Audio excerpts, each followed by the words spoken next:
Hi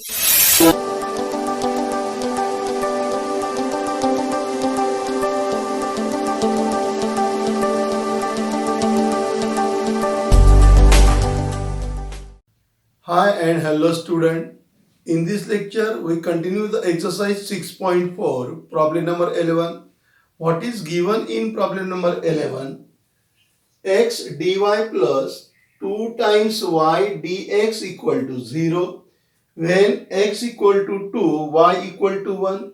जब आपको x equal to 2 y equal to 1 दिया हुआ है, इसका मतलब आपको क्या फाइंड आउट करना है? पर्टिकुलर सॉल्यूशन फाइंड आउट करना है। और पर्टिकुलर सॉल्यूशन फाइंड आउट करने के लिए अपने को क्या करना पड़ता है? जनरल सॉल्यूशन फाइंड आउट करना है। तो पहले ये देख लो कि ये होमोजीनियस डिफरेंशियल इक्वेशन है क्या? इसकी डिग्री कितनी है? 1 है।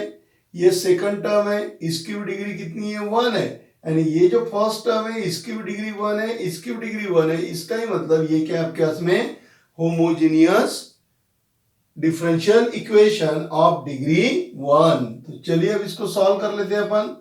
इसको लिख दिया मैंने x dy plus twice y dx equal to 0।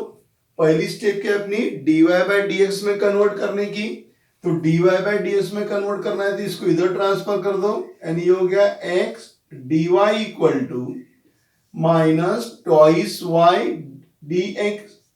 ये हो गया मेरे पास में dy by dx equal to minus twice y upon x।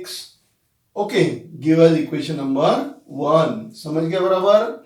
अभी तक अपने जो इसके प्रीवियस लेक्चर के अंदर अपने इसी एक्सरसाइज के प्रॉब्लम सॉल्व किए थे, पूरे कैसे सॉल्व कर रहे थे? अपन होमोजीनियस डिफरेंशियल इक्वेशन से सॉल्व कर रहे थे। तो ये जो आपको प्रॉब्लम दिया है ये भी होमोजीनियस डिफरेंशियल इक्वेशन है ऑफ डिग्री 1 का। तो पहली स्टेप है आपकी dy बाई ds में उसको क्या कर देना? कन्वर्ट कर देना। यानी जो भी आपको प्रॉब्लम दिया है उस प्रॉब्लम को पहले dy बाई ds के फॉर्म में लिख लेने का।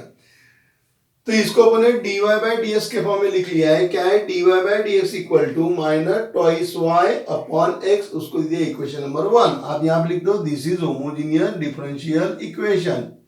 सो this is homogeneous differential equation. फिर क्या करते हैं अपन? Put y equal to v into x. ये आपकी second step, differentiating with respect to x, y का derivatives dy by dx, u into v apply करेंगे तो v plus x into dv by dx। ये वैल्यू कहां put करोगे आप? Equation 1 में पुट करोगे। तो इक्वेशन 1 dy बाई dx की जगह क्या रखना है आपको? v plus x dv by dx equal to minus twice, यहां से y अपॉन x मिल जाएगा तो v इक्वल टू क्या हो गया? y upon x। तो y अपॉन x की वैल्यू पुट कर देंगे, कितना हो जाएगा? v हो गया। फिर ये v को इधर ट्रांसफर करो, यानी हो गया x dv by dx equal to minus twice v minus v x dv by dx equal to minus 3 times v। v को इधर लेके आ जाओ, x को उधर लेके चले जाओ। जब ये v इधर आ जाएगा तो क्या हो जाएगा? dv upon v equal to ये v को इधर ट्रांसफर कर दिया, so dv upon v equal to minus 3। और यहां पे क्या है? x अपॉन dx है, इधर आके क्या हो जाएगा? dx upon x। इधर पूरे v है, इधर पूरा x है। लेफ्ट हैंड साइड में वेरिएबल कौन सा है? v है, और राइट हैंड साइड में वेरिएबल x है। वेरिएबल सेपरेबल फॉर्म में हो गया। तो अब क्या लिखेंगे अपन? This is in variable separable form. ये आपकी यहां से थर्ड स्टेप चल हो गई। यहां तक फर्स्ट, यहां से यहां तक सेकंड, अब यहां से कौन सी चालू हो रही? थर्ड स्टेप चालू हो रही। तो this is in variable separable form, so therefore integrating both the side, integrating both the side, दोनों साइड से क्या करना है अपने को? इंटीग्रेशन करना है। So integration dv upon v equal to minus 3 constant है dx अपॉन x, नीचे का डेरिवेटिव ऊपर है ये हो गया log v -3, इधर भी डेरिवेटिव ऊपर है, ये हो गया log x, दोनों आंसर log में है करके ये भी क्या हो जाएगा log c हो जाएगा। इस वाले टर्म को इधर ट्रांसफर कर देंगे, ये हो गया log v plus 3 times log x equal to log c। अब मुझे log वाली टर्म कैंसिल करना है, तो ये हो गया log x cube equal to log c, log a plus log b, so that is log a into b equal to log c। दोनों तरफ से log क्या कर दो, कैंसल कर दो, तो ये हो गया v x cube equal to c। ये जनरल सॉल्यूशन है। v की वैल्यू पुट करो y अपॉन x, यहां पुट कर दिया y upon x, x cube equal to c, तो एक कट गया तो क्या हो गया x square y equal to c। क्या मिला आपको x square y equal to c। ये क्या हो गया आपका जनरल सॉल्यूशन है। आपको जनरल सॉल्यूशन नहीं निकालना, आपको क्या निकालना है पर्टिकुलर सॉल्यूशन। क्यों? क्योंकि आपको ये कंडीशन दी हुई है, तो इसको दे देंगे अपन इक्वेशन नंबर 2। बाद में put x equal to 2 y equal to 1 in equation 2 में पुट कर देंगे, तो इक्वेशन 2 इंप्लाइज x की वैल्यू कितनी है 2, तो ये हो गया 2 स्क्वायर इंटू y की वैल्यू कितनी है 1 इक्वल टू c, ये हो गया 4 equal to c। Put c equal to 4 in equation 2, तो क्या मिलेगा आपको x square y equal to 4, c के जगह क्या रखेंगे 4 रखेंगे। ये अपना हो गया required particular solution. So this is required particular solution. अब ध्यान में एकदम प्रॉब्लम सिंपल था। हमेशा की तरह अपने पहले चेक कर लिया कि ये होमोजीनियस डिफरेंशियल इक्वेशन है क्या। तो यहां देखा आपने इसका पावर 1 है, इसका भी पावर 1 है, दो ही टर्म है आपके पास में, ये फर्स्ट टर्म और ये सेकंड टर्म। फर्स्ट टर्म का पावर 1, सेकंड टर्म का पावर क्या है 1, एंड ये होमोजीनियस डिफरेंशियल इक्वेशन है ऑफ डिग्री 1 का। फिर होमोजीनियस डिफरेंशियल इक्वेशन में पहली स्टेप है अपनी dy बाई dx में कन्वर्ट करने का, तो उसको अपने dy बाई dx में कन्वर्ट कर लिया। फिर उसके बाद में put y equal to v into x, उसको डिफरेंशिएट करके किसकी वैल्यू निकाल लेते हैं dy बाई ds की वैल्यू निकालते हैं। ये dy बाई ds की वैल्यू यहाँ पे क्या करते थे अपन पुट कर दें, और y अपॉन x की जगह क्या पुट किया v। फिर वो करने के बाद में उसको वेरिएबल सेपरेबल फॉर्म में लेके आ गए। फिर वेरिएबल सेपरेबल फॉर्म में लाने के बाद में कौन सी स्टेप रहती है अपनी इंटीग्रेटिंग बोथ द साइड। क्यों करना पड़ता है इंटीग्रेशन? क्योंकि इसका अपने को सॉल्यूशन फाइंड आउट करना है, और डेरिवेटिव्स का सॉल्यूशन फाइंड आउट करने के लिए इंटीग्रेशन करना कंपलसरी है। क्यों? क्योंकि बोथ आर रिवर्सिबल प्रोसेस। तो फिर अपने वो डेरिवेटिव्स को इंटीग्रेशन कर दिया। इंटीग्रेटिंग करने के बाद में जो अपना फार्मूलाज है कि नीचे जो टर्म्स है उसका डेरिवेटिव ऊपर आ गया। जैसे यहाँ पे 1 अपॉन एक्स का log x होता तो 1 अपॉन v का विद रिस्पेक्ट टू v है करके क्या हो जाएगा log v। ये दोनों log में आ गए करके इंटीग्रेटिंग कांस्टेंट भी क्या में आएगा log में आता है। फिर क्या किया अपने उसको log की प्रॉपर्टी यूज करके उसको सिंप्लीफाई किया, और अपना अब एम क्या रहता है, यहां से यहां तक अपना एम क्या रहता है कि अपने को log क्या करना है, कैंसिल करना है। लॉग कैंसिल करके आपको ये इक्वेशन मिला। अब इसमें आर्बिट्ररी कांस्टेंट प्रेजेंट है, सी यानी क्या हो गया इंटीग्रेटिंग कांस्टेंट, लेकिन है कैसा वो आर्बिट्ररी कांस्टेंट है। तो ये आर्बिट्ररी कांस्टेंट यहाँ पे प्रेजेंट होने की वजह से ये आपका जनरल सॉल्यूशन हो गया। उसने अपने को क्या दिया हुआ है, ये कंडीशन दिया हुआ है। इसका मतलब उसकी इच्छा क्या है कि आपने पर्टिकुलर सॉल्यूशन उसको फाइंड आउट करके देने को ना। तो अपन ने ये जनरल सॉल्यूशन के अंदर x और y की वैल्यू पुट कर दिया। x की वैल्यू 2 थी, y की वैल्यू 1 थी। वो पुट करके c इक्वल टू कितना मिला अपने को 4 मिल गया। फिर c की वैल्यू यहाँ पुट कर दो तो ये आपको मिल गया x square y equal to 4, और ये आपका क्या हो गया रिक्वायर्ड पर्टिकुलर सॉल्यूशन। ऐसे में अब यही वाला प्रॉब्लम अपन दूसरे मेथड से भी सॉल्व कर सकते हैं। तो ये प्रॉब्लम आपको दोनों मेथड से सॉल्व करके देता है। ये होमोजीनियस डिफरेंशियल इक्वेशन है करके ये प्रॉब्लम इस मेथड से भी सॉल्व हुआ, होमोजीनियस वाले मेथड से, और इसको एक दूसरे मेथड से भी अपन क्या करेंगे सॉल्व करेंगे। उसका भी आंसर इतना ही आने को होना, कितना x square y equal to 4। तो आप इसका स्क्रीनशॉट ले लीजिए या इसको नोट डाउन कर लीजिए, फिर यही प्रॉब्लम अपन दूसरे मेथड से क्या करके देखेंगे, सॉल्व करके देखते हैं। ओके, तो टेक द स्क्रीनशॉट।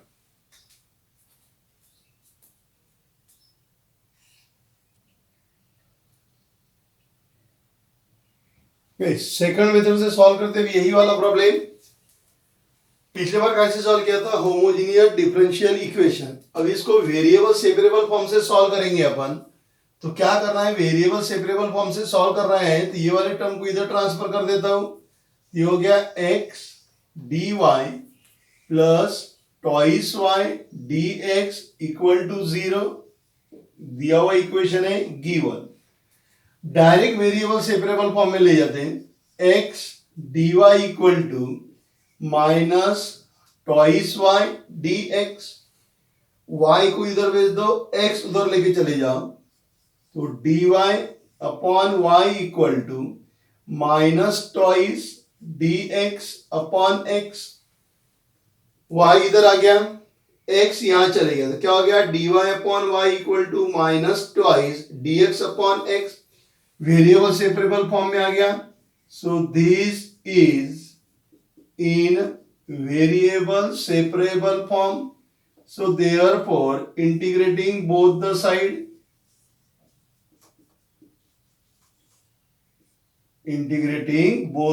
दोनों साइड को क्या करना है, आपको इंटीग्रेट करना है। So integration dy upon y equal to minus twice constant dx upon x। नीचे का डेरिवेटिव ऊपर है, ये हो गया log y माइनस 2 टाइम्स, नीचे का डेरिवेटिव ऊपर है, ये हो गया log x, दोनों का log में आया हुआ है। सो इंटीग्रेटिंग कांस्टेंट भी क्या रहेगा, log c रहेगा। इसको इधर लेके आ जाते हैं, log y plus 2 time log x equal to log c। अब कौन सा एम है अपना, कि अपने को लॉग वाली टर्म क्या करना है, कैंसिल करना है। पावर ऊपर लेके चले जाते हैं, यानी वो गया log y plus log x square equal to log c। ठीक है, अब कौन सा फॉर्मूला लगेगा, log a plus log b वाला फॉर्मूला लगेगा। तो चलो फिर अप्लाई कर देते हैं। So log a into b equal to log c, दोनों तरफ से log कैंसिल कर दो, ये हो गया y x square equal to c। ये हो गया आपका जनरल सॉल्यूशन, क्योंकि c प्रेजेंट है। वेरिएबल कौन है, x और y। वेरिएबल के अलावा कुछ भी प्रेजेंट रह गया, मतलब क्या हो गया, आपका जनरल सॉल्यूशन हो गया। यानी c जो है आपका वो आर्बिट्ररी कांस्टेंट है, तो क्या हो गया, जनरल सॉल्यूशन। ये पुट कर लेते हैं उसके अंदर। So put x equal to 2 y equal to 1 in equation 2। So equation 2 implies y की वैल्यू 1, x की वैल्यू 2, उनका square equal to, so that is c equal to 4। तो c की वैल्यू कितनी आ गई अपने पास में, 4 आ गई। अब ये c की वैल्यू 4 इक्वेशन 2 में पुट कर दो। So put c equal to 4 in equation 2। तो equation 2 implies y x square equal to 4, so that is x square y equal to 4। ये क्या हो गया आपका रिक्वायर्ड पर्टिकुलर सॉल्यूशन। ओके, अपने अभी क्या किया यहां पे, डायरेक्ट अपने वेरिएबल सेपरेबल फॉर्म में लेके आ गए। वेरिएबल सेपरेबल फॉर्म में आने के बाद में आपका इंटीग्रेटिंग बोथ द साइड कर दिया, लॉग में आ गए सभी टर्म्स, उसको सॉल्व करके आपको ये जनरल सॉल्यूशन मिला। और फिर उसमें कंडीशन पुट कर दिया, मतलब एक्स और वाई की वैल्यू पुट करके सी की वैल्यू निकाल लिया। सी की वैल्यू इक्वेशन 2 में पुट करके आपको ये आंसर मिल गया, x square y equal to 4। ये क्या हो गया आपका रिक्वायर्ड पर्टिकुलर सॉल्यूशन। है ना, सेम प्रॉब्लम था 11 नंबर का problem.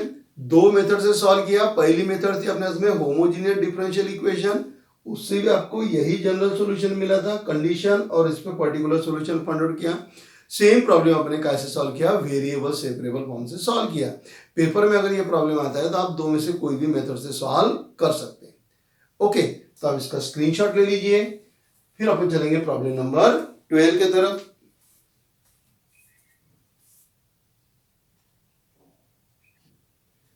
Problem number 12, x square d y by D x equal to x square plus x into y plus y square.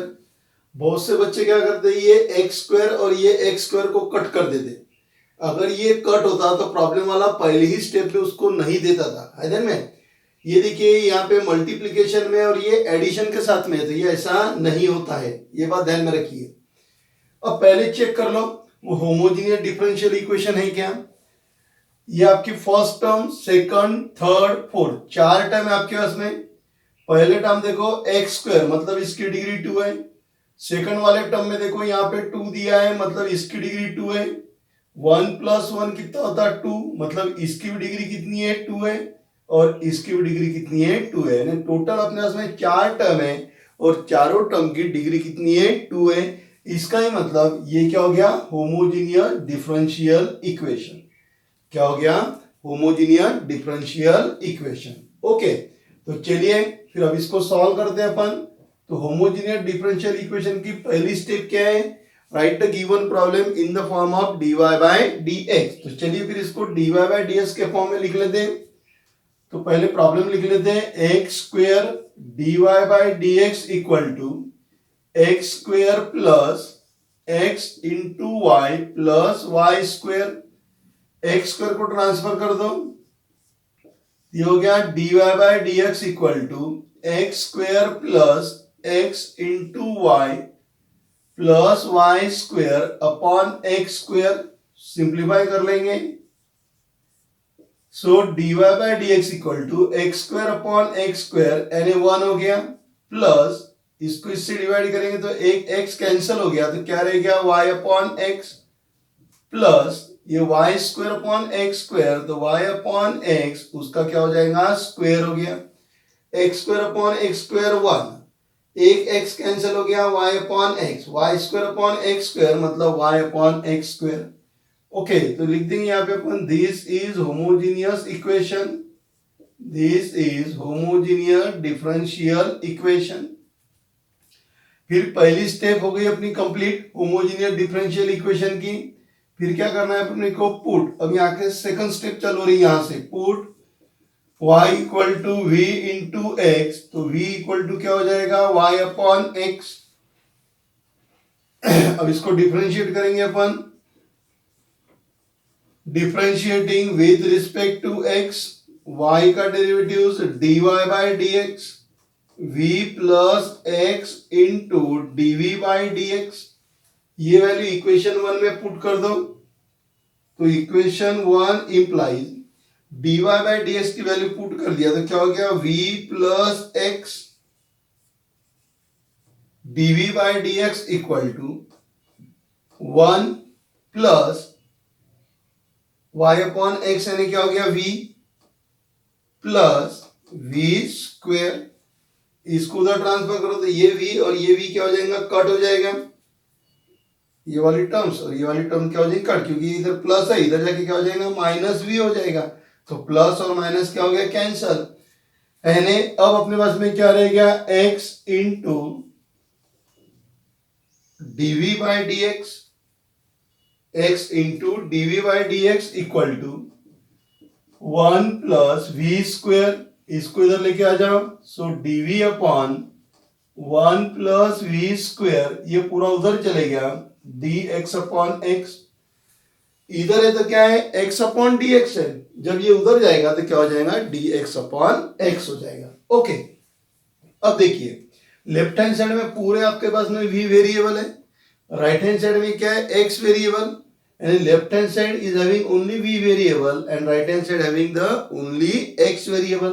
ये कौन से फॉर्म में आ गया, फिर बोलो कौन से फॉर्म में आ गया, वेरिएबल सेपरेबल फॉर्म। चलिए लिख लेते फिर अपन, this is in variable separable form. और वेरिएबल सेपरेबल फॉर्म में आने के बाद में कौन सी स्टेप है अपने पास में, देयरफॉर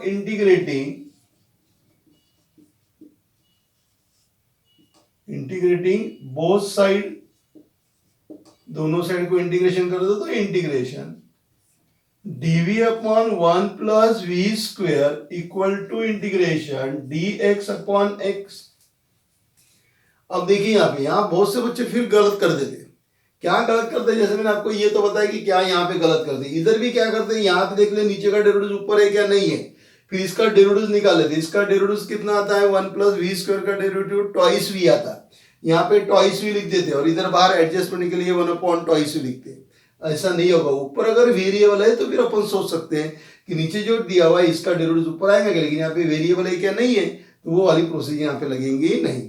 फिर यहाँ फार्मूला लगेगा अपना, कौन सा है, क्या formula, integration 1 upon a square plus x square या x square plus a square, integration 1 upon x square plus a square, किसका डेरिवेटिव है ये, tan इनवर्स का। अब यहाँ पे a की जगह क्या है, 1 है, तो यहाँ पे लिख देता हूं मैं 1, है ना, यानी ये क्या हो गया, tan इनवर्स x, इसका हो गया tan इनवर्स x, क्योंकि tan इनवर्स x का डेरिवेटिव क्या है, 1 अपॉन 1 प्लस एक्स स्क्वायर, तो इसका क्या हो जाएगा, tan इनवर्स v हो जाएगा। तो आपको ये डेरिवेटिव्स पता होना चाहिए कि ये जो फॉर्मेट आया हुआ है, मतलब ये जो स्ट्रक्चर आया हुआ है, ये स्ट्रक्चर किसके डेरिवेटिव्स में आता है। तो ये काय में आता है, tan इनवर्स में आता है, इसका क्या हो जाएगा फिर, tan inverse v equal to log x plus c. अब यहाँ पे सिर्फ c आएगा, क्यों, क्योंकि यही log में आया हुआ है, ये वाली टर्म log में आई हुई नहीं है। तो integration of 1 upon 1 plus v square, that is nothing but the derivative of tan inverse x, यहाँ पे v है करके उसका इंटीग्रेशन क्या हो जाएगा, tan इनवर्स v। अब इसको सॉल्व करना है तो ये tan इनवर्स v है, v कहाँ गया अपना, v किधर ही है, v की वैल्यू कितनी अपने पास में, y अपॉन x, तो पुट कर दो यहाँ पे tan inverse y upon x equal to log x plus c। So therefore final answer क्या हो गया आपका, tan inverse y upon x minus log x equal to c। So this is required general solution या required solution. आयरन में क्या किया इस प्रॉब्लम के अंदर, पहले अपन ने चेक कर लिया कि वो होमोजीनियस डिफरेंशियल इक्वेशन है क्या। तो यहां से अपन देख लिया कि यहाँ पे जितने भी टर्म्स है सभी टर्म्स का पावर कितना है, 2 है, इसका ही मतलब वो क्या गया, होमोजीनियस डिफरेंशियल इक्वेशन। फिर उसकी पहली step, write down the given problem in the form of dy by ds give as equation number 1। Second step, this is a homogeneous differential equation, put y equal to v into x, find out the value of dy by ds and substitute value in equation 1. Then convert, means simplify in the such way that the given problem is converted into the variable separable form. Then to find out the solution of this variable separable form, integrating both the side, and then we apply the formula of integration and simplify. So we get this answer, that is tan inverse y upon x minus log x equal to c। ये भी लिखा तो चलता, ये भी लिखा तो चलता, कोई फर्क गिरता नहीं। ओके, और इसका स्क्रीनशॉट ले लीजिए, फिर चलेंगे अपन प्रॉब्लम नंबर 13 की तरफ।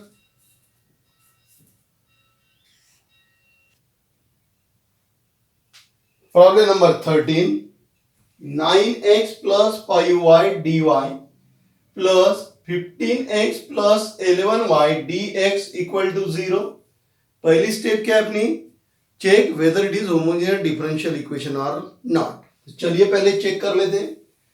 फर्स्ट टर्म इसका पावर 1 है, ये वेरिएबल है, इसका पावर 1 है, यानी यहाँ पे इसका भी 1 है, इसका भी 1 है, दो टर्म दिया है फर्स्ट में, दो टर्म है आपके हाथ में यहाँ पे। तो यहाँ पे जो दिया हुआ है इसका पावर 1 है, इसका भी पावर 1 है, यानी ये होगा पावर 1, इधर भी पावर 1 है, इधर भी पावर 1 है, means it is a homogeneous differential equation of degree 1। कितनी डिग्री इसकी, 1 है। कैसे पहचाना अपने डिग्री 1 है, यहाँ पे जो वेरिएबल दिए हुए वो सभी वेरिएबल का पावर कितना है, 1 है। ओके, टोटल 4 टर्म है, अगर मैं dy से इसको मल्टीप्लाई करूंगा तो ये एक term, second, third, fourth, 4 term आपको मिलती है। इसका पावर 1, इसका भी पावर 1, सभी का पावर सेम है। जब सबका पावर सेम है, इसका मतलब all the terms having the same degree, और जब सबकी डिग्री सेम है इसका ही मतलब वो क्या हो गया आपका होमोजीनियस डिफरेंशियल इक्वेशन। तो होमोजीनियस डिफरेंशियल इक्वेशन की पहली स्टेप क्या है, write down the given problem in the form of dy by dx। तो चलिए फिर इसको अपन dy बाय dx के फॉर्म में लिख लेते। ओके, अगर आप स्टेप बाय स्टेप अगर आप प्रॉब्लम सॉल्व करने की कोशिश करोगे तो आपको पेपर के अंदर कोई किसी भी तरीके से परेशानी नहीं जाएगी। स्टेप आपको ध्यान में होना चाहिए। तो पहले मैंने चेक कर लिया होमोजेनियस डिफरेंशियल इक्वेशन है कि नहीं, वो है। तो फिर मुझे मालूम है कि पहली स्टेप है मेरी dy बाय dx में लाने की। तो पहले मैं उसको dy बाय ds में लाऊंगा, फिर आगे के स्टेप के बारे में सोचेंगे। तो 9x plus 5y dy equal to minus in bracket 15x plus 11y dx। इसको इधर ट्रांसफर कर दो, यानी क्या बन जाएगा आपका dy by dx equal to minus 15x plus 11y। सिर्फ dx इधर आ गया, बाकी सब वहीं रह जाएगा। यहां से ये वाली टर्म ट्रांसफर हो जाएगी तो कितना हो जाएगा 9x प्लस 5y। ये आ गया आपका वेरिएबल सेपरेबल फॉर्म में, तो इसको दे दिया इक्वेशन नंबर 1। फिर यहां लिखेंगे this is in variable separable form. Sorry, this is in variable separable form नहीं, this is a homogeneous differential equation. Variable separable form को टाइम है अभी। ये होगी मेरी पहली स्टेप। कौन सी हो गई पहली स्टेप कि write down the given problem in the form of dy by dx, और dy बाय ds में कन्वर्ट कर दिया। अब ये क्या लिखा मैंने, this is a homogeneous differential equation. फिर उसके बाद में क्या करते हैं, अब सेकंड स्टेप यहां से चालू हो गई, put y equal to v into x. तो v इक्वल टू कितना हो जाएगा आपके पास में y अपॉन x। चलिए यहां पे सॉल्व कर लेंगे इसको। फिर अब अपन differentiating with respect to x, y की वैल्यू कितनी है अपने पास में dy by dx, v plus x into dv by dx। अब ये तो आपको बाय हार्ट हो गया है क्योंकि प्रॉब्लम नंबर 13 चलो है, सभी प्रॉब्लम में अपन यही करते आए, y equal to v into x. और स्टार्टिंग मैंने आपको बताया कि 3-4 प्रॉब्लम सॉल्व करने के बाद में आप इसको डायरेक्ट लिखते आता आप लोगों को। क्यों? क्योंकि वही प्रोसीजर बार बार होते जा रही है, सभी प्रॉब्लम वही कार्यक्रम कर रहे हैं अपन। Put y equal to v into x, उसको डिफरेंशिएट, तो बच्चे डायरेक्ट लिखते हैं v plus x into DV by d s. सोचना नहीं पड़ता कि यहाँ पे अपने को प्रोडक्ट फार्मूला अप्लाई करना है क्या नहीं करना है। क्यों? क्योंकि ये लर्न हो जाता है। कौन सा कि dy by d s is equal to v plus x into DV by d s. अब ये वैल्यू कहाँ पुट करेंगे अपन, इक्वेशन 1 में पुट करेंगे। तो equation 1 implies dy by d s की वैल्यू पुट कर देता हूं, तो क्या हो गया v plus x dv by D x equal to minus in bracket 15x plus y की वैल्यू क्या है v into x, so 11v into x upon 9x plus 5v into x. So v plus x dv by D x equal to minus numerator में से x common आ जाएगा, 15 plus 11v upon denominator में से भी x बार आ गया 9 plus 5v। ये x और ये x क्या हो गया, कैंसिल हो गया। आपको मैंने बोला हुआ है कि ये x जब कॉमन निकलेगा तो वो हमेशा क्या होगा, कैंसिल ही होगा। अब अपने पास में क्या रह गया, v plus x dv by D x. सभी problem step by step solve करने का, v plus x dv by D x minus in bracket 15 plus 11v upon 9 plus 5v। अब ये v को उधर ट्रांसफर कर दो, यहां से स्टार्ट करता हूं मैं, x into DV by D x equal to minus 15 plus 11v upon 9 plus 5v minus v। इधर प्लस है, उधर जाके क्या हो गया माइनस। अब यहां से क्या कॉमन निकाल सकते हैं अपन, माइनस कॉमन निकालेंगे। तो क्या बनेगा आपका problem, x into DV by D x, minus बाहर निकाल लिया, 15 plus 11v upon 9 plus 5v plus v। अब क्रॉस मल्टीप्लीकेशन करेंगे, x into DV by D x minus 15 plus 11v, v in bracket 9 plus 5v upon 9 plus 5v। क्या किया मैंने यहाँ पे, cross multiplication. x into DV by D x equal to minus 15 plus 11v plus 9v plus 5v square upon 9 plus 5v। Okay, so that is equal to x into DV by D x minus क्या हो गया आपके पास में 5v square plus 11 plus 9, क्योंकि ये दोनों same है, इधर भी v है इधर भी v है, तो that is 20v plus 15 upon 9 plus 5v। Numerator में से 5 कॉमन निकल सकता है, so that is equal to minus 5 common निकाल लिया, v square plus 4v plus 3 upon 9 plus 5v। अब ये वाले टर्म को इधर ट्रांसफर कर रहा है और ये वाले टर्म को इधर ट्रांसफर करना है इधर में, तो अपने हाथ में उधर स्पेस नहीं है करके अभी मुझे क्या करना पड़ेगा, इरेज करना पड़ेगा। तो आप यहां तक के नोट डाउन कर लो या फिर हमेशा की तरह क्या ले लो, इसका स्क्रीनशॉट ले लो, फिर इसके आगे का प्रॉब्लम क्या करेंगे अपन, सॉल्व करेंगे। करना क्या है आपको, ये वाले टर्म को इधर ट्रांसफर कर देना है और ये वाले टर्म को उधर ट्रांसफर करना है इधर में। तो आप स्क्रीनशॉट ले लीजिए, फिर मैं ये पार्ट इरेज कर देता हूँ, ये वाली कंडीशन रहने दूंगा, बाकी पूरा पार्ट क्या कर दूंगा, इरेज कर दूंगा। ओके, तो टेक द स्क्रीनशॉट।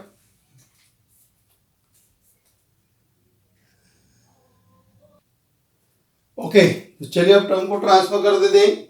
ये वाले टर्म को ट्रांसफर कर लेंगे तो क्या मिल जाएगा अपने को, 9 plus 5v upon v square plus 4v plus 3। इधर क्या रहेगा साथ में, dv रहेगा, उधर माइनस 5 पहले से प्रेजेंट है, minus 5 x upon D x है, तो क्या हो जाएगा, dx अपॉन x हो जाएगा। अब लेफ्ट हैंड साइड में पूरे v वेरिएबल है, राइट हैंड साइड में पूरा क्या है, x वेरिएबल, यानी अब ये काय में कन्वर्ट हो गया, this is in variable separable form. लिख लेंगे अपन फिर हमेशा की तरह, this is in variable separable form. Variable separable form में आने के बाद में क्या करते फिर अपन, इंटीग्रेटिंग। क्यों करते इंटीग्रेशन, आपको पता ही है, बोलिए क्यों करते अपन, टेंशन मत लीजिए, आप बोलते जाइए, इंटीग्रेटिंग बोथ द साइड, दोनों साइड का integration integration 9 plus 5v upon v square plus 4v plus 3dv equal to minus 5 constant बाहर कर दो उसको, integration dx upon x। Okay, अब यहां देखिए, यहां तक तो कोई प्रॉब्लम नहीं आया, इससे आपने जो पहले सॉल्व किया, पहले के आपको जो बोर्ड के ऊपर दिख रहा था वहां तक भी कोई प्रॉब्लम नहीं था, सिंपल प्रॉब्लम था। पहले आपने चेक कर लिया कि वो होमोजेनियस डिफरेंशियल इक्वेशन है क्या, आपने चेक कर लिया कि it is a homogeneous differential equation of degree 1। फिर वो करने के बाद में आपने उसको dy बाई ds में कन्वर्ट किया, पुट करने के बाद में उसको डिफरेंशिएट करके dy बाई ds की वैल्यू पुट कर दिया, पुट करके अपन उसको धीरे धीरे सिंप्लीफाई करते करते अपन यहां तक पहुंच गए थे। अब इसके अंदर क्या करना है मुझे, वेरिएबल सेपरेबल फॉर्म में, तो मैं यहां तक पहुंच गया। वेरिएबल सेपरेबल फॉर्म में लेने आने के बाद मुझे क्या करना है, इंटीग्रेटिंग बोथ द साइड।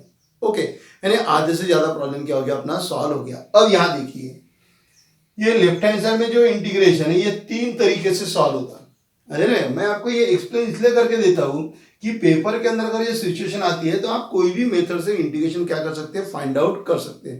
यानी उसके लिए कंफ्यूज होने की जरूरत नहीं कि नहीं कि ये वाला प्रॉब्लम है तो इसमें सर ने ऐसा अपने को करके दिया था, वही मेथड से करना चाहिए। यानी यहाँ पर इंटीग्रेशन आता तो ये मेथड से करेंगे, ऐसा ही इंटीग्रेशन दूसरे प्रॉब्लम आया तो वहाँ पे दूसरे मेथड से करेंगे, ऐसा कुछ भी नहीं है। मेन मेरा जो इंटेंशन रहता है आपको इतना डिटेल एक्सप्लेन करके देने का, वो ये रहता है कि इस तरीके से अगर पेपर के अंदर अगर कभी आपको डिफिकल्टीज आई है या ये टाइप का प्रॉब्लम अगर आया हुआ है तो इसको सॉल्व करने के लिए आपके पास में कौन कौन से ऑप्शंस हैं, मतलब कौन कौन सी मेथड्स है वो अपने को मालूम होना चाहिए। अरे में आंसर कोई भी मेथड से आप सॉल्व कीजिए, आंसर अलग नहीं आते, सिर्फ आपकी मेथड क्या होना चाहिए, करेक्ट होना चाहिए। ओके, तो यहां पर ये जो प्रॉब्लम आया हुआ है इसको तीन तरीके से सॉल्व कर दिया था। पहला जो आपको मालूम है लीनियर अपॉन क्वाड्रेटिक, है ना, इंटीग्रेशन को याद कीजिए, लीनियर अपॉन क्वाड्रेटिक। ओके, तो ये लीनियर अपॉन क्वाड्रेटिक से होगा। ये लीनियर क्यों है? क्योंकि इसका पावर 1 है, मतलब ये लीनियर फैक्टर है। ये क्वाड्रेटिक इक्वेशन है क्योंकि इसका पावर कैसा है, 2 है। तो लीनियर अपॉन क्वाड्रेटिक है, तो जो अपने उसमें प्रोसीजर थी लीनियर अपॉन क्वाड्रेटिक की, न्यूमरेटर इक्वल टू लिखते थे अपन, उस प्रोसीजर से भी आप इसको क्या कर सकते थे, सॉल्व कर सकते हैं। ओके, फिर उससे अगर सॉल्व करना है तो आपको इसको I1 बोलना पड़ेगा और I1 लेके पूरा सॉल्व करके वैल्यू क्या करना पड़ेगा, यहाँ पे आपको पुट करना पड़ेगा। जैसे अपन इसके पहले किया हुआ है I इक्वल टू, फिर एक आपको और इंटीग्रेशन मिलता है उसको I1 बोलते हैं, दूसरा मिलता है उसको क्या बोलते हैं अपन I1 I2 अलग अलग सॉल्व करके फिर वैल्यू अपन कहाँ पुट करते हैं, I में पुट करते हैं, जो आपने इनडेफिनिट इंटीग्रेशन के अंदर बहुत अच्छी तरीके से देखा हुआ है। ओके, ये हो गया पहला। कौन सी बताया मैंने, पहली मेथड आपको लीनियर अपॉन क्वाड्रेटिक। तो आप घर पे सॉल्व करके देखना, है ना, क्योंकि अब सभी मेथड से यहाँ पे सॉल्व करके देना पॉसिबल नहीं है। अगर मैं सभी मेथड से यहीं पर ही सॉल्व करके दूंगा तो आपको वीडियो की लेंथ जो है वो काफी बढ़ जाएगी, जो कोई मतलब वाला काम नहीं है, है ना। तो आप क्या कीजिए, इसको घर पे सॉल्व करके देखना लीनियर अपॉन क्वाड्रेटिक से। ये हो गया पहला आपका एक स्टेप। सेकंड कौन सा रहेगा कि ये जो आपके उसने क्वाड्रेटिक इक्वेशन दिया है, देख लो इसके फैक्टर गिरते क्या, ये क्वाड्रेटिक इक्वेशन के फैक्टर गिरते हैं। क्या फैक्टर गिरेंगे उसके, यहाँ पे देखो इसका v स्क्वायर का कोएफिशिएंट कितना है, 1 है, 1 into 3। अब अपने को फैक्टराइजेशन मेथड मालूम है जो आप 10th स्टैंडर्ड पढ़े हो, क्वाड्रेटिक इक्वेशन सॉल्व करने के आपके पास में एक मेथड है ना, factorisation method, 10th standard. Okay, तो यहाँ पे 1 है, तो 1 into 3 कितना हो गया, 3। ये प्रोडक्ट पॉजिटिव आ गया, पॉजिटिव आता तो दोनों की साइन सेम रहती मिडिल टर्म के हिसाब से। ये तो आप लोगों को आपके टीचर ने 10th स्टैंडर्ड में पढ़ाया होगा। ओके, क्या लेते, पहली स्टेप क्या है, take the product of coefficient of square term and constant term. Square term का कोएफिशिएंट 1, 1 into 3 कितना हो गया, 3। Product is positive, so both the terms is of same sign and that sign is depend upon the sign of middle term. Middle term के sign plus है करके plus plus, यहाँ minus रहता तो minus minus. Okay, मुझे वो ज्यादा आपको पढ़ाने की जरूरत नहीं है। अब मुझे ऐसे दो नंबर लाना है कि जिनका मल्टीप्लीकेशन 3 आता होगा और एडिशन 4 आता होगा। मुझे ऐसे दो नंबर लेना है कि वो दो नंबर का मल्टीप्लीकेशन 3, एडिशन 4, तो 3 1 जा 3, 3 plus 4, 3 plus 1 कितना होता है, 4 होता है। यानी इसके फैक्टर गिर गए, तो इसके फैक्टर क्या गिर जाएंगे अभी आपके पास में, ये 3 हो जाएगा। यानी अब इसके फैक्टर अगर गिराने तो क्या गिराएंगे अपन, 9 plus 5v upon v square plus 3v plus v plus 3dv minus 5 integration dx upon x। So integration 9 plus 5v upon v common निकल गया, v plus 3 plus second bracket v plus 3 dv equal to minus 5 integration dx upon x। क्या common निकलेगा, v plus 3 common निकल गया, so 9 plus 5v, v plus 3 common निकाल लो,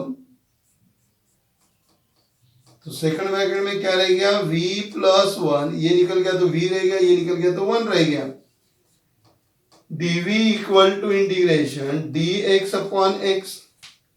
okay, means the denominator is expressed as the product of linear non-repeated factor। ये जो आपका product है, मतलब ये जो आपका दिया हुआ है क्वाड्रेटिक इक्वेशन, ये क्वाड्रेटिक इक्वेशन को क्या किया अपन ने, लीनियर फैक्टर के प्रोडक्ट में लिखा।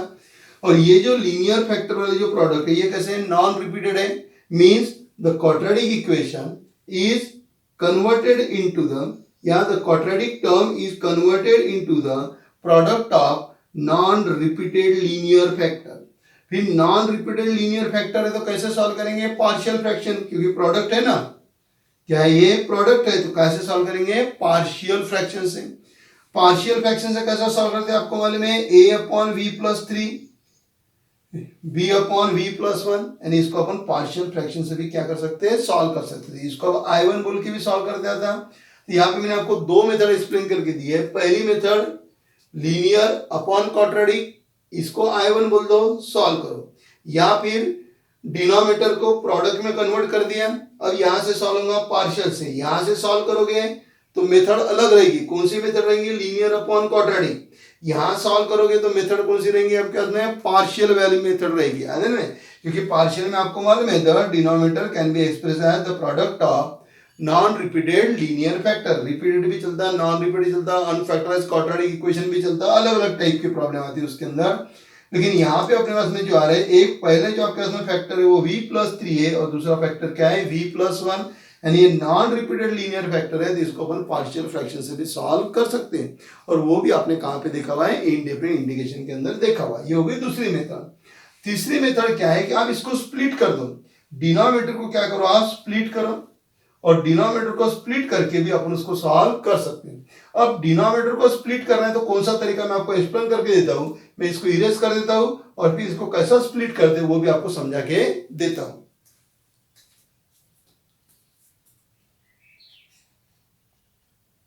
ओके, तो थर्ड वाले मेथड में आपको समझा देता हूं। क्यों, क्योंकि ये मेथड आप लोगों को पढ़ा मालूम है, ये वाली मेथड भी आप लोगों को मालूम है। अब इनको स्प्लिट कैसे करते हैं वो भी आपको बताता हूं मैं। तो यहाँ पे मेरे पास में दो फैक्टर है। पहला फैक्टर है v प्लस 3 और दूसरा फैक्टर है v प्लस 1। तो मैं इसको पहले ऐसा लिख लेता हूं, इंटीग्रेशन। यहां पे लिख लेता हूं मैं पहला फैक्टर v प्लस 3, यहां फिलहाल साइन के लिए जगह छोड़ देता हूं, और यहां फैक्टर लिख देता हूं मैं v प्लस 1। ओके, अब क्या करना है, v प्लस 3 इक्वल टू 0 कर लो। v प्लस 3 इक्वल टू क्या करना है आपको, 0। तो v प्लस 3 इक्वल टू 0 लिया तो v की वैल्यू कितनी हो गई, -3। फिर इसको छोड़ देना, इसको लिया ना मैंने, v प्लस 3 इक्वल टू लिया आपने, v प्लस 3 इक्वल टू 0, तो v इक्वल टू कितना मिला आपको, -3। अब ये वाले टर्म को छोड़ देना, और ये वाले टर्म को छोड़ के जो बच गया उसके अंदर v की वैल्यू पुट कर दो। ये वाले टर्म को छोड़ना है, इस वाले टर्म को छोड़ के फिर क्या करना है आपको, v की जगह क्या रखना है, -3 रखना है। तो यहाँ पे जब आप इसको छोड़ दोगे, यहाँ -3 रखोगे तो क्या मिलेगा, कौन सी टर्म बचेगी, यहाँ लिख लेता पहले मैं, 9 प्लस 5v, और क्या बचा मेरे पास में, v प्लस 1, और क्या पुट करना है मुझे, v इक्वल टू -3 पुट करना है। ये वाली टर्म निकल गई, जो टर्म बच जाएगी उस टर्म में v की जगह क्या रखना है मुझे, -3 रखना है। यहाँ पे -3 रखेंगे तो कितना आ गया, 9 -3 यहाँ पे आ गया, तो ये 5 3 जा कितना हो गया, 15 अपॉन -3 प्लस 1, यानी कितना हो गया ये, -6 अपॉन -2, कितना आंसर आ गया, 3 आ गया। कितना आया, 3। तो यहाँ पे 3 लिख दो, यहाँ पे क्या लिख देना, 3। अब जिस तरीके से अपने v प्लस 3 इक्वल टू 0 किया था, अब क्या करेंगे, v प्लस 1 इक्वल टू 0 करेंगे। और v प्लस 1 इक्वल टू 0 करेंगे, v प्लस 1 इक्वल टू 0, इसका मतलब v इक्वल टू कितना हो गया, -1। अब इसको निकाल देना, जैसे पिछले बार इसको लिया था तो इसको ओमिट कर दिया था, अब इसको निकाल देना, तो इसको क्या कर देना, ऐसे एलिमिनेट कर देना। ये एलिमिनेट कर देंगे तो बचेंगे क्या अपने पास में, 9 plus 5v upon v plus 3, और क्या करना है आपको, v इक्वल टू -1 पुट करना है। जब इसको लिया था तो ये ओमिट हो गया था, अब v प्लस 1 लिया तो इसको एलिमिनेट कर दो। इसको एलिमिनेट करेंगे तो जो टर्म आपके पास में बच जाएगी उस टर्म में v इक्वल टू क्या पुट करना है, -1। तो क्या बन जाएगा, देखिए 9 प्लस 5 इंटू -1, यानी क्या हो गया, -5 अपॉन -1 प्लस 3, यानी हो गया 4 अपॉन 2, तो कितना आ गया, 2। अब यहाँ पे रख दीजिए 2, यहाँ पे क्या रख दिया आपने, 2। ओके, अब इन दोनों को सॉल्व करूंगा मैं, तो क्या करना पड़ेगा, देखो 3v प्लस 2v कितना मिलता है आपको, 5v। इसका ही मतलब यहाँ पे साइन कौन आएंगी, प्लस साइन आएंगी। ये हो गया आपका सिंप्लीफिकेशन, और ये हो गया आपका dv equal to -5 integration dx upon x। एक बार फिर से समझ लेते हो वाले स्टेप को। ये जो मैंने किया है एक्चुअली ये पार्शियल फ्रैक्शन से ही किया, लेकिन अलग ना लेते हुए अपन हमेशा क्या करते थे, इसको I1 बोलते थे, I1 लेके उसको सेपरेट क्या करते थे, अपन सॉल्व करते थे। सेपरेट सॉल्व करते थे तो आपके प्रॉब्लम की जो लेंथ है वो लेंथ क्या है, काफी बढ़ जाती थी। तो मैंने क्या किया, आपको एक शॉर्टकट तरीका बताया इसको कि मुझे ए और बी की, ये जो ए है ना 3 और 2 जो आ गया, ये अल्टीमेटली क्या है, ए और बी की वैल्यू है। फ्रैक्शन में पार्शियल फ्रैक्शन में अपन जो a upon v plus 3 b upon v plus 1 जो लिखते हैं, फिर उसको अपन पुट करते हैं, पुट करने के बाद में ए और बी की वैल्यू मिलती है। तो this 3 and 2 is nothing but the value of a and b. तो मैंने इसको I1 न लेते हुए इसको क्या किया, मैंने डायरेक्ट कैसी वैल्यू निकालते हुए मैंने आपको एक्सप्लेन करके दिया हुआ है। यही मेथड आप पार्शियल फ्रैक्शन में भी यूज कर सकते हैं अगर आपको ये मेथड समझ में आ रही होंगी तो, और नहीं तो फिर आप इसको पार्शियल फ्रैक्शन से जैसा ओरिजिनल अपन सॉल्व करते हैं ना, वैसे आप इसको सॉल्व कर सकते हैं। है ना? तो मैंने v प्लस 3 को 0 ले लिया था तो v इक्वल टू -3 मिला। फिर इसको छोड़ दिया क्योंकि इसको छोड़ना जरूरी है, इसको छोड़ेंगे नहीं तो 0 हो जाएगा। तो इसको छोड़ दिया, बची मेरे पास में ये वाली टर्म, और ये वाली टर्म रहने के बाद में मैंने v इक्वल टू -3 पुट किया तो मुझे कितना आंसर मिला, 3 आया। फिर v प्लस 1 इक्वल टू 0 लिया तो इसको छोड़ना पड़ा। फिर ये दोनों की जगह जो भी रहेगा v की जगह -1 पुट कर दिया तो मुझे ये वाली टर्म्स मिल गया। बीच में साइन कौन आएंगी, प्लस, क्योंकि देखो 3 भी प्लस है 2 भी प्लस है, इसलिए साइन कौन आ गई, प्लस आ गई। अल्टीमेटली क्या किया मैंने यहाँ पे, ये जो आपका पार्शियल फ्रैक्शन है वही वाली टेक्निक मैंने वहां पे यूज किया हुआ है पार्शियल फ्रैक्शन वाली, लेकिन इसको सेपरेट न लेते हुए डायरेक्ट किस तरीके से ए और बी की वैल्यू फाइंड आउट करते हैं वो मैंने आपको एक्सप्लेन करके दिया हुआ है। जब आप इसको प्रैक्टिस के तौर पे जब इसको पार्शियल फ्रैक्शन से सॉल्व करोगे तो आपको समझ में आएगा कि एक बार अपने v इक्वल टू -3 पुट किया, उस समय यही इक्वेशन था, और v इक्वल टू -1 पुट करेंगे तो ये इक्वेशन आएगा, एक वैल्यू a की और एक वैल्यू क्या हो जाएंगी, b की वैल्यू हो जाएंगी। ओके, अब चलिए इसको सेपरेट कर देते हैं अपन। सेपरेट करेंगे तो क्या हो जाएगा, integration 3 upon v plus 3 dv integration 2 upon v plus 1 dv equal to -5 integration dx upon x।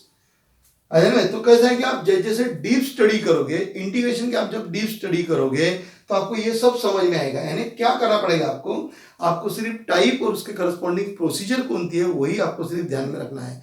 बाकी प्रॉब्लम आपको लर्न करने की, ध्यान में रखने की जरूरत नहीं है। आपको समझ में आता है लीनियर अपॉन क्वाड्रेटिक, वो अगर प्रोसीजर आती है तो उससे सॉल्व कर लो।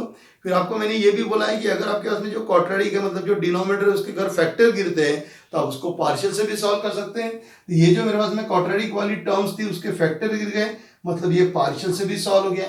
पार्शियल से डायरेक्ट कैसे सॉल्व करते हैं वो भी मैंने आपको एक्सप्लेन करके दिया हुआ है ना। और ये सब डिपेंड करता है आपके प्रैक्टिस के ऊपर। जितनी ज्यादा प्रैक्टिस करोगे उतना आपका लॉजिक क्या होगा, स्ट्रांग होगा। ओके, तो चलिए फिर अब अपन इधर चलते हैं। अपन अब यहां देखिए 3 कांस्टेंट है, बाहर ले लेता हूं, 3 बाहर आ गया तो 1 अपॉन वी प्लस 3 dv, यहां पर भी 2 बाहर ले लेते, 1 upon v plus 1 dv equal to -5 integration dx upon x। तो ये हो गया 3, नीचे का डेरिवेटिव ऊपर है v प्लस 3, डेरिवेटिव कितना है इसका 1, ऊपर आपने दिया हुआ है, क्या हो जाएगा log v प्लस 3, यहां पर भी नीचे का डेरिवेटिव ऊपर है, so 2 times log v plus 1 equal to -5, नीचे का डेरिवेटिव ऊपर है तो log x प्लस सब कुछ log में है तो इंटीग्रेटिंग कांस्टेंट भी कहेगा log में ही आएगा। नीचे जो टर्म दिया है उसका डेरिवेटिव ऊपर दिया है तो 3 times log v plus 3, 2 times log v plus 1 -5 log x, और इधर क्योंकि ये तीनों का आंसर क्या में आ गया, log में आ गया, करके इंटीग्रेटिंग कांस्टेंट भी क्या में आएगा, log में आएगा। अब अपना एम क्या है, यहां से कौन सा एम है कि अपने को log क्या करना है, कैंसिल करना है। कौन सा एम लेके चलेंगे, क्योंकि कैंसिल द log, log क्या करना पड़ेगा, कैंसिल करना पड़ेगा। तो चलिए फिर ये 3 को ऊपर लेके चले जाते हैं, तो ये हो गया log v प्लस 3 उसका cube plus log v plus 1 उसका square equal to log x raised to the power -5 plus log c. Okay, property आपको मालूम है, log a raised to the power b that is equal to b into log a. log a plus log b and log a into b. So log a into b,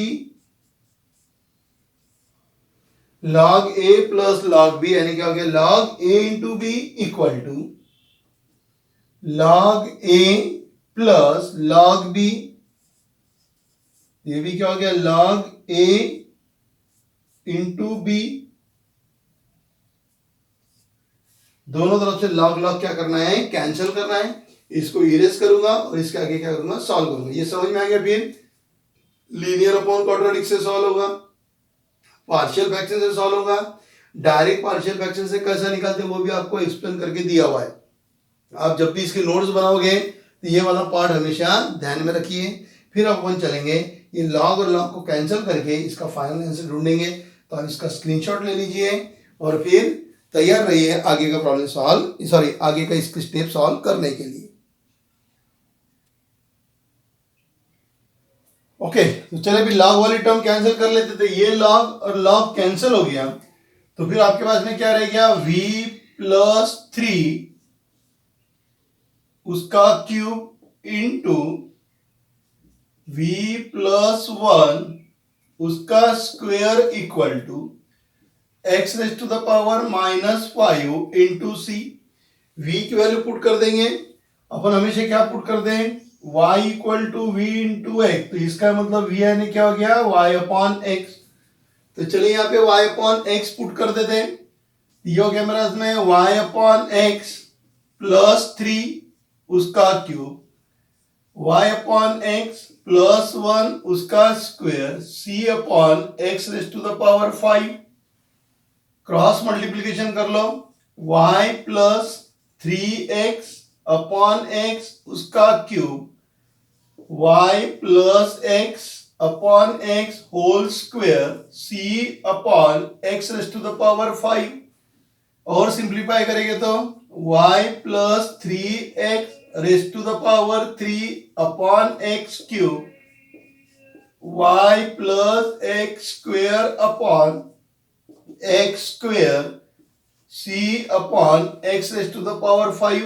terms arrange कर लो, 3x plus y cube into x plus y whole cube upon x cube into x square, c upon x raise to the power 5.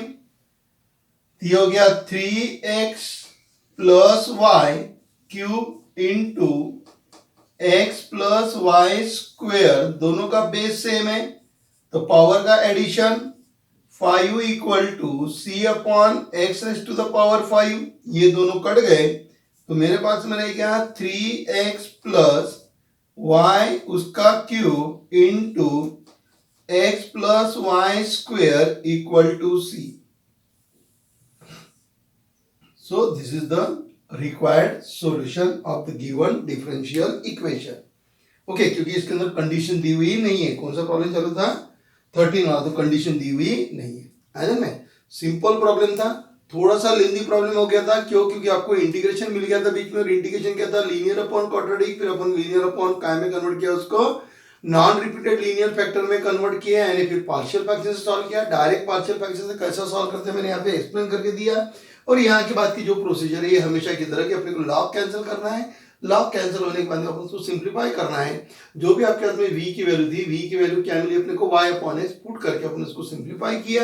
और ये जो final आपको मिला 3x plus y cube in bracket x plus y whole square equal to 0. It is the required solution of the given differential equation. आई बात ध्यान में. तो आप इसका स्क्रीनशॉट ले लीजिए और फिर तैयार रहिए प्रॉब्लम नंबर 14 के लिए.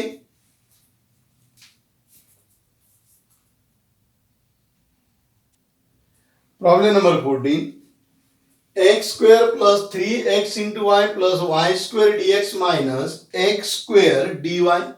चेक कर लो होमोजीनियस है क्या. डिग्री 2 एक्स स्क्वायर, डिग्री 2 है, 1 प्लस 1 2, इस टर्म की भी डिग्री 2 है, इसकी भी डिग्री 2 है, इसकी भी डिग्री कितनी है 2 है, means all the terms is of degree 2, that's why it is a homogeneous differential equation of degree 2। तो चलिए फिर पहले स्टेप की तरफ।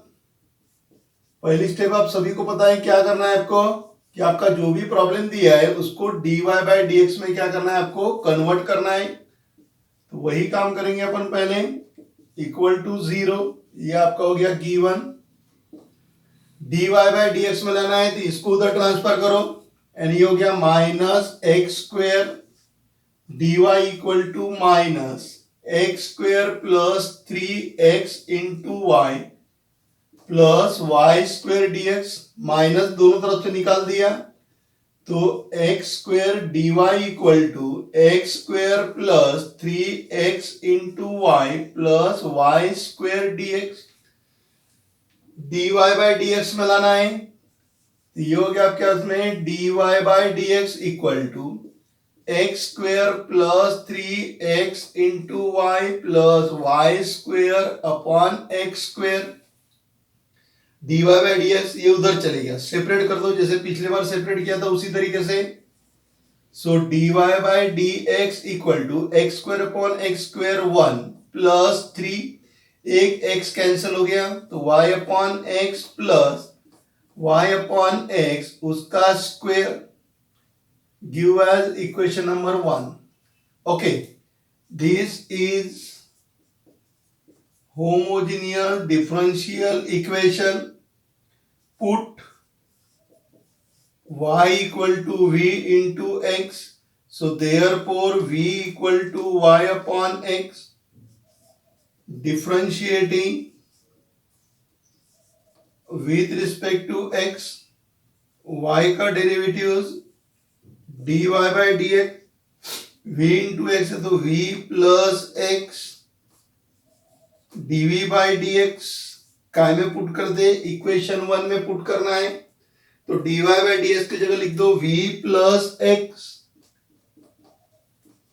Into dv by dx equal to 1 plus 3 times v y upon x यानी v प्लस v स्क्वायर,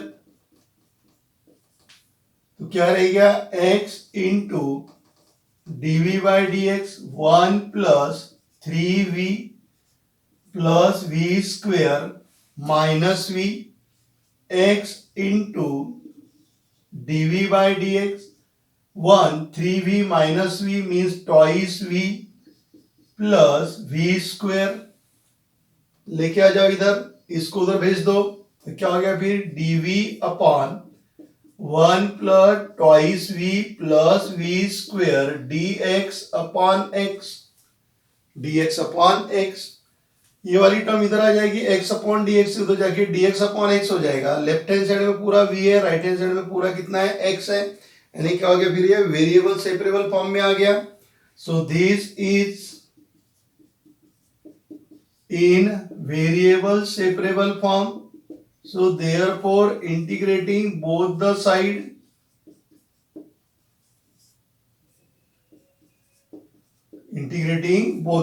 तो integration dv upon 1 plus twice v plus v square equal to integration dx upon x, dv upon 1 plus twice v plus v square equal to, okay, quadratic है, constant upon quadratic, अब आपको ज्यादा समझाने की जरूरत तो नहीं है। कांस्टेंट अपॉन क्वाड्रेटिक या फिर इसके फैक्टर गिरते का देख लो, इसके अगर फैक्टर गिरते होंगे तो डायरेक्ट सॉल्व हो जाएगा, नहीं तो फिर कांस्टेंट अपॉन क्वाड्रेटिक से सॉल्व करना पड़ेगा। कांस्टेंट अपॉन क्वाड्रेटिक के लिए क्या करते हैं अपन, completing square method, completing square method में first you have to find out the third term. Okay, तो इसके फैक्टर गिरते क्या पहले देख लो, तो इसके फैक्टर गिर गए, क्या हो गया dv अपॉन, इसके फैक्टर गिराना है तो क्या गिर जाएंगे इसके फैक्टर, देखिए 1 प्लस ट्वाइस v, तो ये हो गया 1 plus v whole square equal to integration dx upon x, a plus b whole square 1 square plus 2 times ab plus b square, ये वाला एक्सपेंशन मिलता है, तो 1 plus 2 twice v plus v square is nothing but the 1 plus v whole square. अब इसको क्या करना है आपको, सिर्फ इंटीग्रेशन करना है, तो लगाइए दिमाग और मुझे बताइए कैसा निकालते उसका इंटीग्रेशन।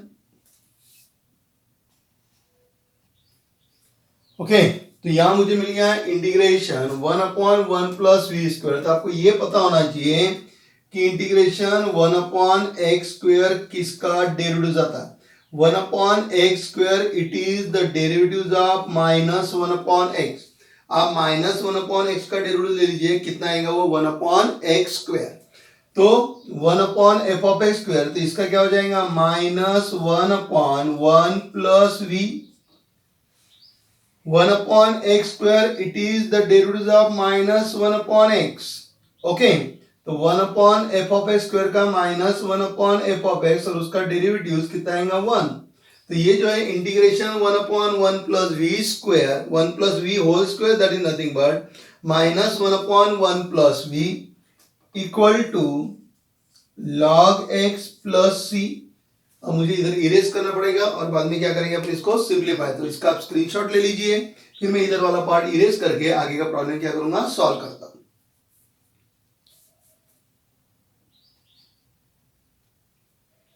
उस log x को इधर शिफ्ट कर दो, तो हो गया -1/1 plus v minus log x equal to c, minus से multiply 1/1 plus v plus log x equal to minus c. 1/1 plus v की वैल्यू कितनी रहती मेरे पास में, v यानी क्या रहता है आपके हाथ में, v y equal to v into x. तो v की वैल्यू क्या बनती है, y अपॉन x बनती। तो y upon x plus log x equal to minus c. तो 1/x plus y upon x plus log x equal to minus c. अब ये x ऊपर चले गया तो x upon x plus y plus log x equal to c dash, where c dash equal to minus सी। ये आपका हो गया जनरल सॉल्यूशन। क्या हो गया, x upon x plus y plus log x equal to c dash. आया समझ में, एकदम सिंपल था। यहाँ पे उस तरफ जगह नहीं थी करके अपने इसको क्या किया, इरेज करके इतना पार्ट यहाँ पे लिख डाला अपन ने। ओके, अब बहुत से बच्चे पूछते हैं सर ये सी डैश तो पीछे सी दिया हुआ है, एक्चुअली वो ये आपको दिया हुआ नहीं रहता। क्या है इसके अंदर, अगर ये वाली टर्म इधर रहती और ये टर्म इधर रहती, यहाँ मैं आपको समझा देता हूँ क्या होता है। ये वाली टर्म इधर लिख दो, ये टर्म को इधर लिखेंगे तो ये इंटीग्रेशन इधर आएगा, वो इधर आएगा। तो सी किसके साथ में आता था, इसके साथ में। ये जो टर्म्स है, ये वाली टर्म्स अगर मैं यहाँ पे लिख दूं और ये वाले टर्म को इधर ट्रांसफर कर दूं तो ये इंटीग्रेशन इधर जाएगा, ये इधर जाएगा। फिर ये निगेटिव है तो इधर आके क्या बन जाएगा, पॉजिटिव। यानी दोनों पॉजिटिव इक्वल टू क्या होगा, सी। है ना, तो वही क्या, दोनों पॉजिटिव इक्वल टू, अब अपना अपने एक्स वाली टर्म उधर लिखा करके वो क्या आ गया, फिर माइनस सी आ गया। तो c dash that is equal to minus c, उससे कुछ फर्क गिरता नहीं। ये वाली टर्म में फर्क गिरने को नहीं होना, ये वाली टर्म सेम आने को ना, इसका टेंशन लेने की जरूरत नहीं है। तो आपका फाइनल आंसर क्या आ गया, x upon x plus y plus log x equal to c dash. ध्यान में, अगर आप ये c की जगह सी डैश कर दो तो यहाँ पे क्या आ जाएगा, c आ जाएगा, कुछ फर्क गिरता नहीं। ओके, तो इस तरीके से अपन ने एक्सरसाइज 6.4 उसमें क्या अपन ने प्रॉब्लम नंबर कितने थे, प्रॉब्लम 14 प्रॉब्लम थे। सभी प्रॉब्लम क्या किया अपन ने सॉल्व किए। 15 वाला प्रॉब्लम और प्रॉब्लम नंबर 2 ये लगभग सेम प्रॉब्लम था। ओके, तो वो प्रॉब्लम अपन ने दोनों मिलके एक साथ क्या किया, उसको सॉल्व किया हुआ है। तो इस लेक्चर में अपन ने क्या देखा, इस लेक्चर के अंदर अपन ने एक्सरसाइज 6.4 में से 11 से अपने प्रॉब्लम क्या किए, स्टार्ट किए। तो 6.4 जो ये पूरी होमोजीनियस डिफरेंशियल इक्वेशन पे डिपेंड करती थी, और होमोजीनियस डिफरेंशियल इक्वेशन के प्रॉब्लम कैसा सॉल्व करना उसकी स्टेप बाय स्टेप भी मैंने आपको बहुत सारे प्रॉब्लम के अंदर बार बार मैंने आपको क्या किया है, समझा के दिया हुआ है। अगर आपको ये वीडियोस पसंद आता है तो आप इसको लाइक कीजिए, शेयर कीजिए, अपने फ्रेंड्स को ज़्यादा से ज़्यादा लोगों को आप इसको बताइए, और इस चैनल को आप सब्सक्राइब कीजिए। फिर अपन नेक्स्ट टॉपिक के साथ मिलेंगे नेक्स्ट लेक्चर के अंदर। तब तक के लिए बाय।